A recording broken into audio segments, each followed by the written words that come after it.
बहुत बड़ा मुद्दा नहीं होने वाला है, लेकिन विपक्ष पूरी तरह से कमर कसकर बैठे हुई है। क्या क्या मुद्दे गूंजेंगे, जो जो मुद्दे हमने आपको बताया, इसके अलावा किस तरह की तैयारी विपक्ष की, तमाम मुद्दों पर जानकारी के लिए सीधे चलते हैं सहयोगी विनायक सावंत, जो विधानसभा परिषद में मौजूद है। उनसे जानेंगे कि किस तरह की तैयारी चल रही है, कितना समय।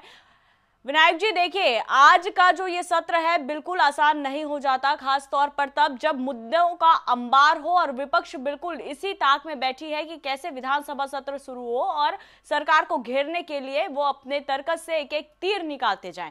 कितनी तैयारियां की गई हैं, किस तरह का माहौल है, तमाम अपडेट दर्शकों से साझा करेंगे विनायक जी।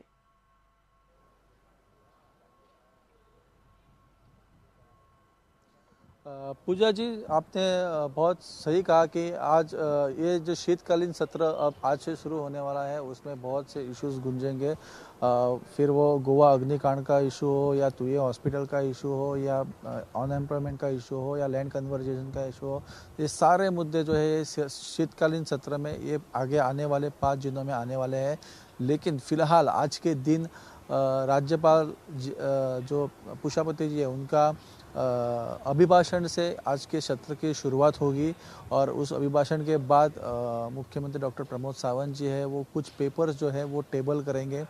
आज का दिन का कामकाज इतना ही रहेगा। लेकिन आज का ये शीतकालीन सत्र होने वाला है, उसमें बहुत से 2-3 अहम चीज़ें हैं।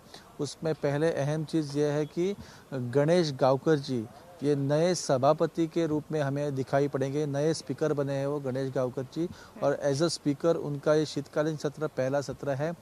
दूसरी एक बहुत बड़ी बात है कि आज के शीतकालीन सत्र में हमें 40 में से एक सीट खाली दिखेगी। वो है हमारे जो कृषि मंत्री थे रवि नाइक जी, वो हमारे बीच नहीं रहे, इसलिए आज के सत्र में उनकी जो कमी है वो मानी जाएगी और वो दिखाई पड़ेगी, क्योंकि उनकी कुर्सी खाली रहेगी। तीसरी और एक बात है कि राज्यपाल जी है, वो राज्यपाल बनने के बाद भी ये पहला सत्र है शीतकालीन सत्र, तो आज उनका अभिभाषण है। तो ये 2-3 मुद्दों के साथ ये आज का शीतकालीन सत्र जो है वो शुरू हो रहा है। और आज के दिन अभिभाषण के बाद पेपर्स टेबल ले किए जाएंगे। हालांकि यहाँ पे सारे विधायक जो है वो आ चुके हैं। विपक्ष के जो अपोजिशन लीडर जो है यूरी आलेमा, वो भी आ चुके हैं। सारे विपक्ष के लोगों ने यही कहा कि इस शीतकालीन सत्र में हर एक मुद्दे पर सरकार को घेरा जाएगा। यहाँ पे आज अभिभाषण है, इसलिए बहुत उत्साह का माहौल है। सारे रुके हुए हैं कि जो राज्यपाल है वो क्या संबोधित करेंगे, सब लोगों को ये सुनने के लिए बहुत उत्सुक है। उसी तरह विपक्ष भी जो है उन्होंने कमर कसी है।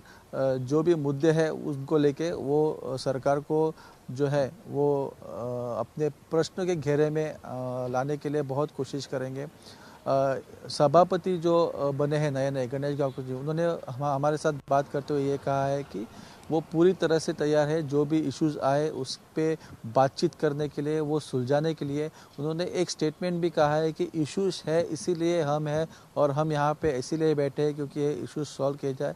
तो ये देखना बहुत इंटरेस्टिंग होगा कि नए सभापति कैसे शीतकालीन सत्र को जो है वो हैंडल करते हैं। पूजा जी। बिल्कुल विनायक जी, और यूरी आलेमाओ ने यह भी कहा है गवर्नर से कि अरपोरा अग्निकांड मामले पर चर्चा होनी चाहिए। आज पहला दिन है, क्या लगता है आज पहले दिन से ही हंगामा शुरू हो जाएगा, या फिर आज का जो सत्र है, सेशन है पहला दिन का, वो केवल अभिभाषण तक ही सीमित रह जाएगा?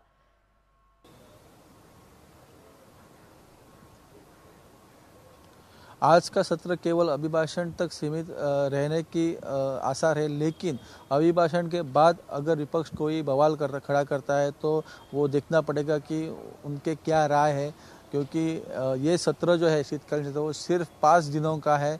तो ये 5 दिनों में कितने इश्यूज लेंगे और उस पर डिबेट होगी या उस पर चर्चा होगी और सुलझाए जाएंगे, ये भी देखने की बात है।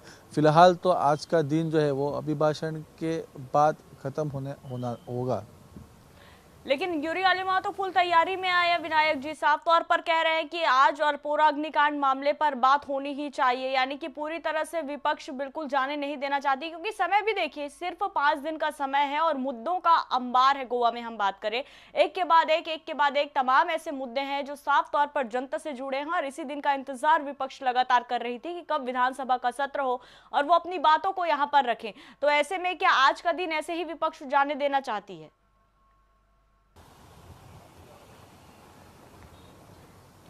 विपक्ष तो हर चीज नहीं जानेगा, विपक्ष अपना जो स्टैंड है वो रखेगा ही, विपक्ष बवाल करेगा ही।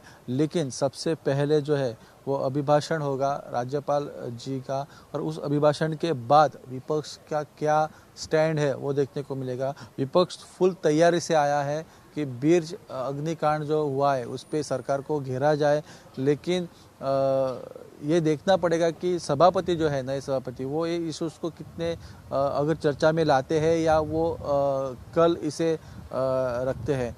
इसलिए अभिभाषण के बाद ही पता चलेगा कि विपक्ष कितनी तैयारी में है और सरकार उसको कैसे टैकल करती है। इसके अलावा अभी सबसे बड़ा मुद्दा अगर हम कहें तो यूनिटी मॉल को लेकर लगातार आदिवासी सड़कों पर बैठे हुए हैं, और टोयार झील की भी बात अगर हम करें या फिर सरकार के उस मेगा प्रोजेक्ट की बात करें जिसको लेकर भी लगातार ग्रामीणों में आक्रोश है। तो क्या लगता है कल, क्योंकि एमएलए के घर भी पहुंचे हुए थे बड़ी संख्या में ग्रामीण साफ तौर पर, हालांकि एमएलए बाहर नहीं निकले, लेकिन क्या लगता है ये मुद्दा और कितना ज्यादा अभी शीतकालीन सत्र के दौरान भुनाया जा सकता है?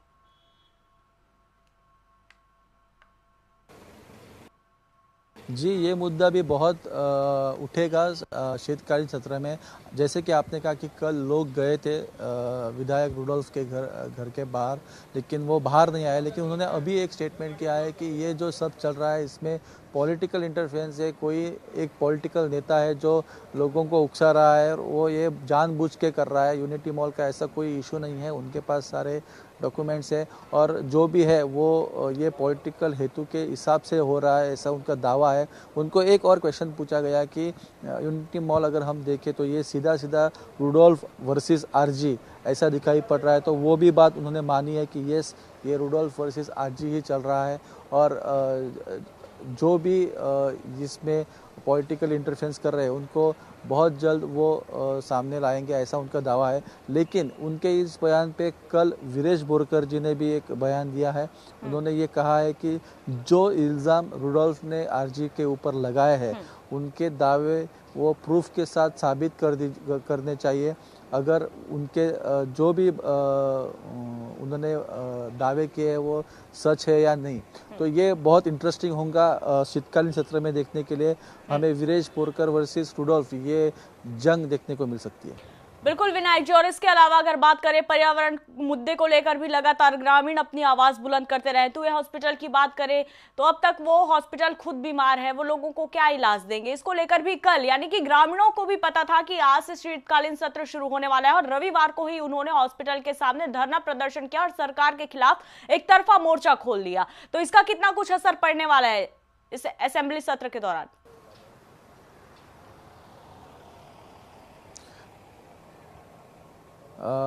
शीतकालीन सत्र के एक दिन पहले जो तुए में धरना दिया गया लोगों की तरफ से, वो एक अच्छा धरना उन्होंने वहाँ पे प्रदर्शित किया। लेकिन ये मुद्दा जो है वो भी उतना ही अहम है, क्योंकि तुए हॉस्पिटल को हर बार बयानबाजी की जाती है। सरकार की तरफ से ये भी कहा था कि तुए हॉस्पिटल जो है वो जीएमसी को अटैच किया जाएगा, जीएमसी के डॉक्टर जो है वो वहाँ पे जाके सर्विस देंगे और लोगों को वहाँ पे बहुत अच्छी मेडिकल सर्विस मिलेगी। लेकिन आज तक ये ऐसा कुछ नहीं हुआ, ये सिर्फ पेपर पे ही रह गया है, ये सिर्फ बयानबाजी में ही रह गया है। और कल जाकर लोगों ने कुछ अपना विरोध प्रदर्शन किया, तो ये मुद्दा शीतकालीन सत्र में ज़रूर आएगा। हालांकि इस पे बोलने के लिए आज कोई तैयार नहीं था, हमने उनसे जानने की कोशिश की थी, लेकिन शीतकालीन सत्र में ये जो मुद्दा है बहुत बड़ा मुद्दा उठ के आएगा। और आज पिछले 3-4 दिनों से अगर देखें तो हर गोवा में हर जो मुद्दा है, चाहे वो यूनिटी मॉल का हो, बीर्ज अग्निकांड का हो, तुए हॉस्पिटल का हो या माइनिंग का हो, पिछले कुछ दिनों में माइनिंग के इश्यूज भी बहुत सामने आ रहे हैं। ये सारे मुद्दे जो